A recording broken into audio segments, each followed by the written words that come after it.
Hey guys, Harry Thomas here, and we are here, New Year's Eve, the very last day of 2023, and yeah, it's kind of sad that a year as good as this is coming to an end, but at the same time, uh, it's I am curious and optimistic about uh, how 2024 is going as to go and what joy that year could bring us.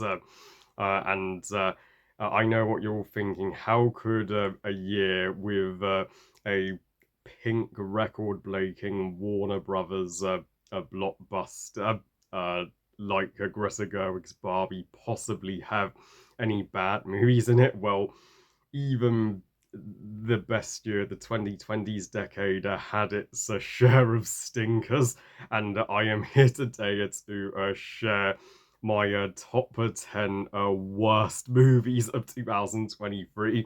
So, without further ado, if you want to know uh, my least favorite movies this year that I just cannot wait to put to rest, so I never have to sit for another millisecond of them ever again, and just keep watching. And before we get to my proper top 10 worst list, here are some dishonorable mentions. Expendables 4 or Expend 4 Balls, whatever the fuck that title is. And lastly, Strage, and not to the pile of doggy doo doo that I remember it to be, but to still a cringe comedy that portrays dogs in a awful light. At number 10, Mission Impossible Dead Reckoning Part 1. Yes, I know all you Mission Impossible fans just want to pound me with tomatoes and dislikes on this video right now, but please just hear me out. As a non-Mission Impossible fan, I am so bored of this franchise now. And if you never get tired of watching Ethan Hunt's a action man just to do impossible stunts like all his flips on his motorbike and fight on top of a train, even though we've seen that shit done way cooler in James Bond. And then you're going to love this movie, and if you are invested in the finale of this franchise, it will leave you in suspense the for part two in 2025. But as for me, felt like I'd been sleep deprived after watching this snooze fest padded out part one of a finale. Why did Dead Reckoning need to be two movies to begin with? That is a unjustified money-based decision by Paramount, and I mean even the strong female leads from Vanessa Kirby to Rebecca Ferguson can't save it. At number 9, The Nun 2, uh, the definition of a unnecessary sequel. I think the critics were overly generous to this one. I could tolerate the first Nun fine. I mean, even if it's far from the strongest Conjuring universe movie, but The Nun 2, it's a clear indicator that this franchise is losing its steam, just like how Conjuring 3 Devil Made Me Do It let us down 2 years ago. But Nun 2 is even worse than that. Valak, the demon nun, comes off more of a parody than a intimidating horror antagonist at this point, and I predicted literally every single jump scare in this movie to the point where it was just a yawn for me. At number 8, Gran Turismo. Not that there is anything grand in the slightest about this movie based on a true story. Quite frankly, it's not a story we ever needed to tell on film. This movie is super overrated. I'm shocked by the number of people that enjoyed a Gran Turismo this August. I was bored by it. David Harbour and Orlando Bloom have never been more bland in a movie, and really a true story about racing cars. It is vastly formulaic, and the racing scenes look way too CGI heavy and are not at all exciting. I mean, it depends on your taste. If you are a sports fan, if you watch the Grand Prix, then this movie will be your cup of tea. But if you're a non-Grand Prix fan, you will be bored to death like I was. I would recommend just playing a racing car game in a arcade instead. At number 7, when Jeremy Jahns puts this movie as his number one worst of 2023, you know they royally screwed up Indiana Jones and the Dial of Disaster. Me and my buddy Pajat's Perspective called it 3 years ago that this movie was going to be a flat out disaster, just waiting to happen. Like when you have an 80-year-old Harrison Ford reprising his role. Because of that, the action scenes are far too CGI reliant and severely lacking. Indy doesn't even get an iconic fight scene with one of the henchmen in this one, unlike in the previous 4. Even Harrison's best attempts at an emotional performance cannot pull this tires and extremely underwhelming conclusion together. It is a soulless, lifeless cash-in from Lucasfilm, and one of the worst movies from Lucasfilm. The Star Wars sequel trilogy, at the very least, had the decency to cast younger, new protagonists as the leads, while rightfully keeping the original trilogy actors as supporting roles. We should have had a younger lead take the reins from Indy in this movie to make it work, because you yeah, and Phoebe Waller-Bridge, his goddaughter, plays the weakest Indiana Jones female lead ever. Like, Willie Scott should, fingers crossed, get more praise now. And that other kid was a total worse version of Short Round, and even Mads Mikkelsen let us down as the villain. A Nazi who wants to travel back in time to kill Hitler. Like, that is one of the stupidest villain motivations I have heard all year. And why did this movie not have the balls to kill off Indy? Once they reach ancient Rome, he would have been happy to be in history where he always wanted to be, and would have happily gone peacefully. But no, they copped out and played it way too safe. Number 6, oh man, you all are not going to like my choice here, but John Wick Chapter 4. Please don't hurt me, I'm sorry, I'm sorry.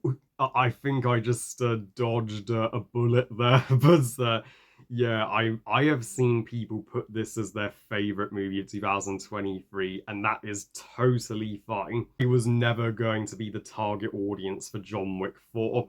Like, John Wick Chapter 3 is still my favorite, just barely, because of Hailey Bailey's character. Chapter 4 was, to me, the most dull and uninspired, No Time to Die wannabe that I have ever seen. Like, it, I, it failed to make me care about Keanu Reeves as John Wick. Even in his 4th movie, I felt nothing in his death scene. I'm like, well, this is clearly trying way too hard to be No Time to Die's ending, but it's No Time to Die done all wrong. None of the female leads here lived up to Hailey Bailey from the 3rd movie. The villain was an absolute waste and joke, and way too aristocratic and snobbish. The action scenes are absolutely nothing new. You could craft more thrilling action sequences with your John Wick action figures. At number 5, the worst and most painful shark movie to sit through since Jaws: The Revenge, The Meg 2, The Turs. Fucking why would you make a Meg 2? Like, uh, first a Mega from summer 2018. I mean, one of the uh, most entertaining shark blockbusters, but this one is a mammoth piece of hot trash. It, like it doesn't even utilize the prehistoric uh, wildlife like the dinosaurs and the kraken. All do fuck all, and uh, Jason Statham looks clearly does not want to be here. So why is he doing the Meg the second time round? It's almost devoid of any action or any thrilling shark attacks, and it builds to a climax that ends with a mega whimper. Really? At number 4, Trolls 3 band together, or Trolls 3 bored out of my fucking mind together. DreamWorks, DreamWorks, DreamWorks. I mean, uh, you reached your highest high with How to Train Your Dragon 3. Did you forget how to make great prequels? I have never hated a DreamWorks prequel so much since Shrek the Third. This is the worst animated movie of 2023. Easily, not Wish. This did not deserve to make more money than Wish, and it did not deserve to get better reviews. It deserves to be savagely trash for its uh, obsessive, bright, and childish animation to its unbearably abominable songs. Poppy and her sister's relationship is like 10% of the movie, and Brench and his brother's brozone. Because every single long lost DreamWorks sequel family cliche we have seen a million times before, and there's no even actual climax or ending. It's that bad. At number 4, yeah. Are you even surprised the two shitty Disney remakes are on my list? Peter Pan and Wendy. To celebrate my Peter Pan's 70th anniversary, I could just re-release that in theaters, but no, I'm gonna make a way shittier live-action remake of it. I know it's likely gonna bomb because it's not a remake of a Disney Renaissance movie, so I'm just gonna lazily slap it on Disney Plus. Make Tinkerbell insignificant. Pick an actor for Peter who deserves all the Razzies, and make Jude Law a more sympathetic Captain Hook, which comes off as just a sappy and an unnecessary padded backstory. And I'm gonna make Neverland so dry and dull and derivative with none of the magic, because me and David Larry agree. Kids want to see a darker, grittier Peter Pan. At number 2, which was my least anticipated movie this year, and I still can't believe it's not my number 1, but The Little Mermaids remake. Take that, Harry Thomas! This was one of the better received remakes, and it's made $1 billion, but people still defend it. Even though you claim the only good Little Mermaid movie is the 1989 animated classic, this one has underwater visuals that are way cheaper than Avatar: The Way of Water, because I'm not gonna take all that time and effort like James Cameron does to perfect it, and I'm just gonna get Javier Bardem, who clearly is just playing Triton for a paycheck, and I'll get Haley Bailey as Ariel because she can actually sing, even though her Ariel expresses literally no emotion, unlike the hand-drawn Ariel. Melissa McCarthy's gonna be a total joke and a far more light-hearted Ursula. And Aquafina's Scuttlebutt is gonna be the next Under the Sea. Kids are gonna love it. I'm gonna force in a cameo from Jodie Bench to make fans of the original go, oh my god, the original Ariel's in this movie, so it's automatically good. Ha ha! Shut the fuck up, Mickey. Nobody cares about Little Mermaid 2023.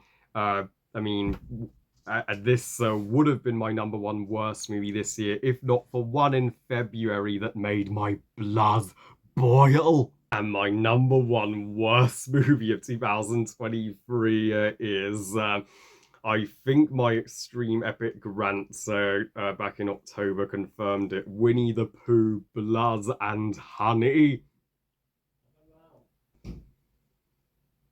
I have no words for my sheer raw hatred for this unfathomable, disgusting, disturbing, inhuman, evil piece of the diabolical shit that's what sick human in the head thought this was a good idea, turning Winnie the Pooh into a bloodthirsty serial killer. I mean, and because it was made on such a low budget, of a budget that looks like it was cheaper than 10p, it's gonna make back its money. The fact that we're getting a sequel, I mean, wonderful, fucking wonderful. And if you couldn't tell, I said that with all the sarcasm. Movies are like this should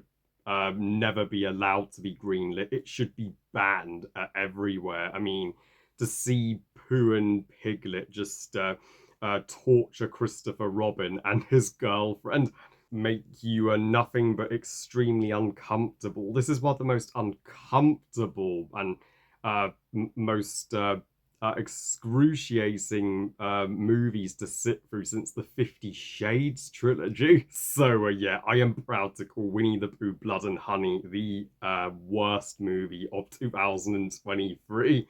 Ooh, so yeah, at least I could get all that's venting and ranting about those atrocities off of my chest for another year. I mean, I know 2024 is also gonna have its true unholy terrors, but yeah, but there's certainly more in the new year I'm looking forward to than not. Well, I love you guys. Thank you for watching. I hope you guys enjoyed my top 10 worst list. And what are your top 10 worst movies of 2023? I know you are going to strongly disagree with at least two of my picks, but please comment and let me know. Please like this video and subscribe. Please follow me on Twitter and on Instagram. And I'll see you next time when I share my top 10 most anticipated movies of 2024, because tomorrow it's literally New Year's Day. And remember, movies are us. Bye, guys. See you all in 2024.